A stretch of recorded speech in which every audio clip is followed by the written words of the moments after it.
Lise, what brings you here? Oh, Alliance business. We have a request for Doma. Well, Hien. But that can wait. They told me you were out searching for Alphino. Did you manage to pick up his trail?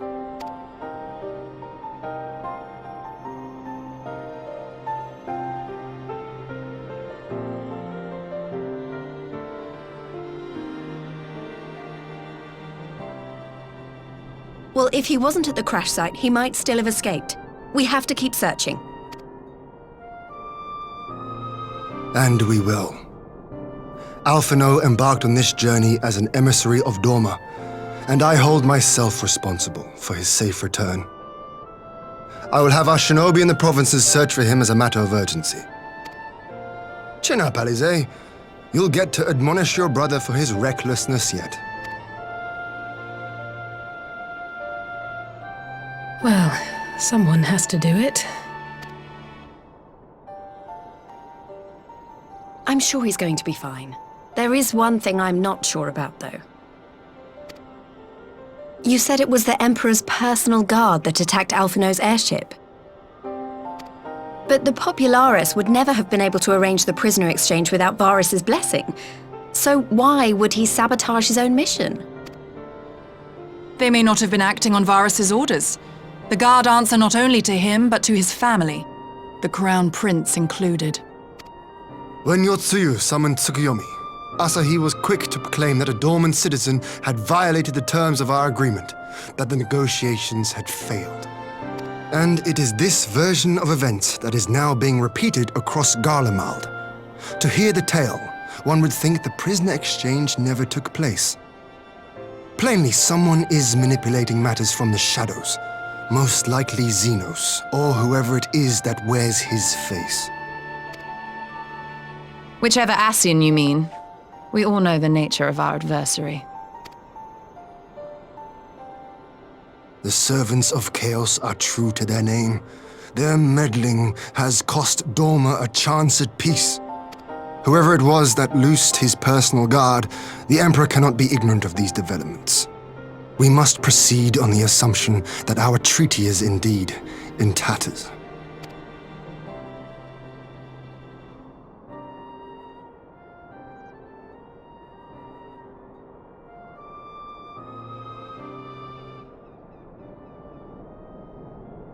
But come, Lise. You have journeyed far. Let me hear your petition. Right. So the big news is that Alamigo has agreed to join the Eorzean Alliance. To make it official and discuss where we all go from here, the leaders of the 5 nations are planning to hold a meeting, and we were hoping you might come too. We've already seen what we can achieve when we work together, and the Alliance hopes to work even more closely in future. They think it's our best hope of keeping the Garleans in check, and I agree.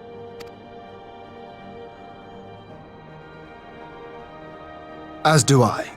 By coordinating our efforts in the east and west, we may be able to discourage them from committing their forces to a single front. I accept your invitation. I must, however, ask for time to attend to some pressing matters here.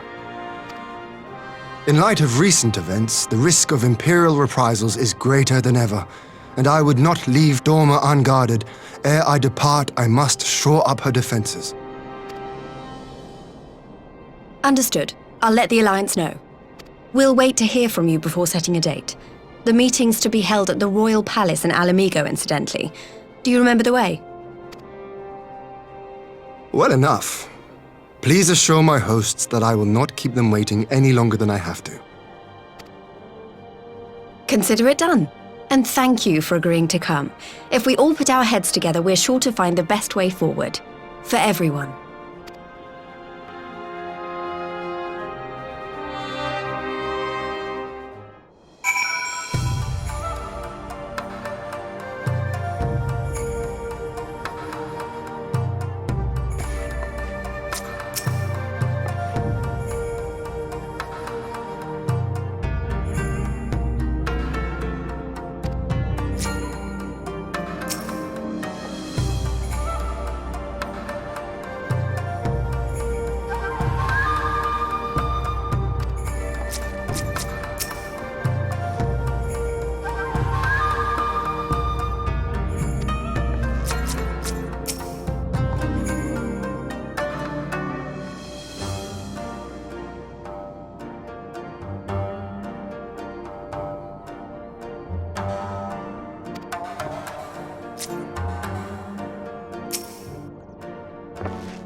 If we are to ready ourselves for invasion, we shall need manpower, provisions, and time, all of which are in notably short supply.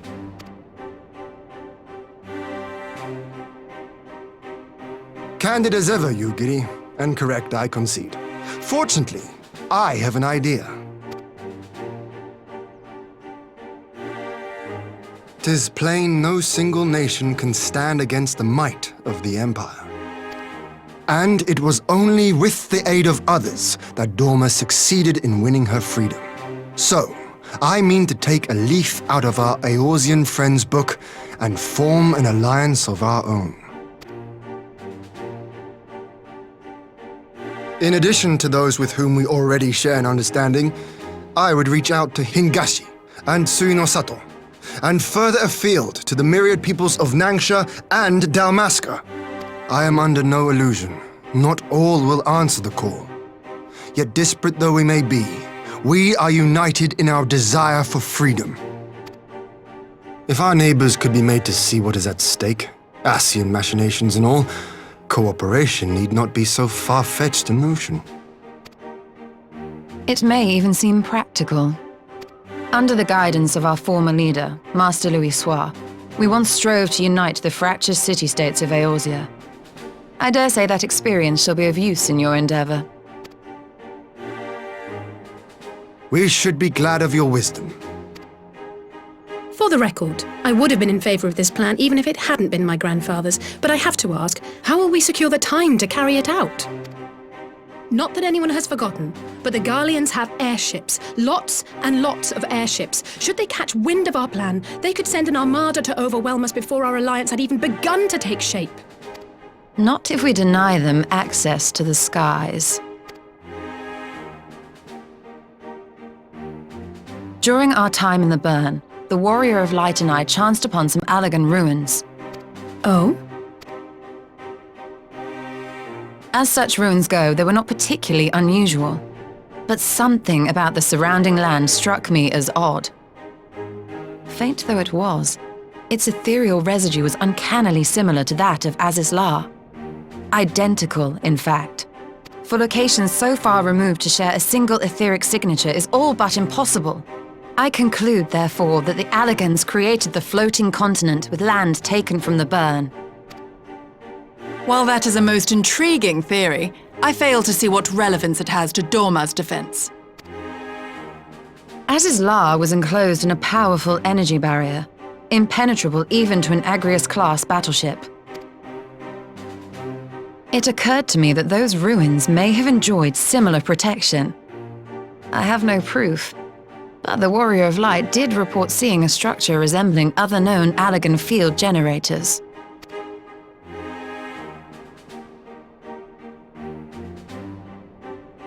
All right. But even if we could put up such an energy barrier, it surely wouldn't extend beyond the limits of the burn. So what's to stop the Garleans flying around it?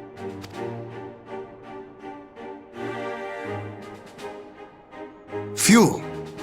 The Dalmascan capital, Rabanasta, was a key imperial refueling point in the east. By laying waste to it as a lesson to the rest, the Empire greatly hindered its own operations in the region. If an imperial fleet were to advance upon Dorma, it would now have little choice but to travel, as the crow flies, over the burn. I see. A word of caution. Even assuming the generator still functions, raising a barrier of such a scale will require a prodigious amount of energy. And few places are so bereft of suitable crystals as the burn.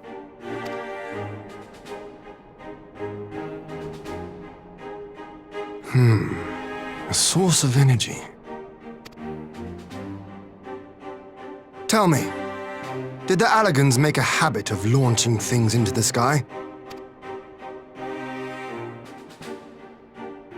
A curious question. Besides Azizlar, I know of only one other notable instance. The Red Moon Dalamud, whose fall triggered the calamity. Just the two occasions, you say? Then I believe I may have a solution to our energy problem. You do? I may. To find out for sure, we would need to visit the Azim Steppe. Which would, I now see, present the perfect opportunity to discuss an alliance with the Zayla tribes. How very neat. What say you then? Shall we see whither this road leads?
I will never tire of this vista. The endless fields, the boundless skies. 'Tis a sight to make a man forget his cares. But not his purpose, I trust. Might this be a fitting moment to tell us what we are doing here? Of course. During my time with the mole, I learned some few myths of this land. One goes thus. In the distant past, when all seemed doomed, a wayfaring soul came unto the steppe. Venturing into the northern crag, he received of Nama a sliver of her essence, a shard of the shining moon, and with it clove the tainted land from the earth. The end thus averted, to these fields did the wayfaring soul return, and venturing once more into the northern crag, he buried the shard, and made unto the heavens an offering of blood.